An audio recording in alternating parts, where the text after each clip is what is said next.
System of inequalities.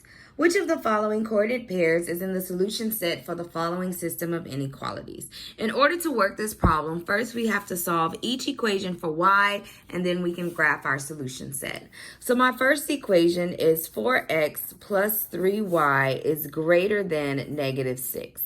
I start solving by subtracting 4x from both sides. My 3y will come down, so I have 3y is greater than negative 4x minus 6. I will divide every term by my coefficient, which leaves me with y is greater than negative 4/3 x minus 2. So my inequality sign will tell me my line type and the area that I shade. My greater than symbol here.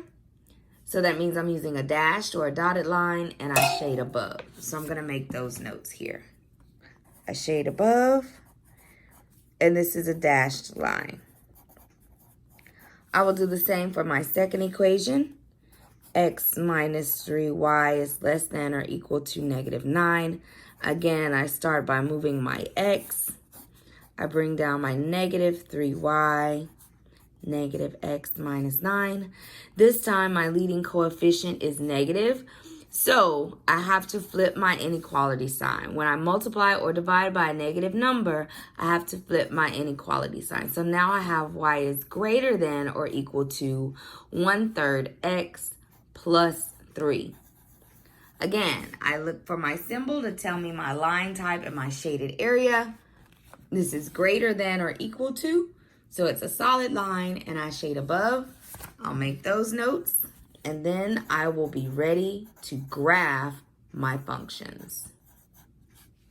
Okay, so I have both of my functions graphed here in my calculator, and according to my notes, each function is shaded above the line. So my first function, which is in blue, if I shade above, it's all the area above the blue line where my pencil is going.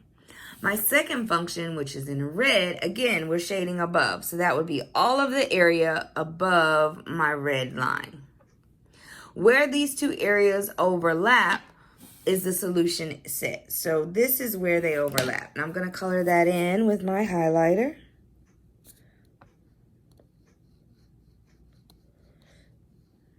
Just like that. So this is my solution set. This is my shaded region. So I'm going to check my points. My first point is 0, negative 2. So I go to 0, negative 2. This is not in my solution set. My next point is 4, 0. So I go to 4, 0. This is not in my solution set. Then I have 0, 4. So I go to 0, up 4. This is in my solution set. And finally, just to be sure, negative 4, 2, I go to negative 4, 2, and this is not in my solution set. So my answer is C.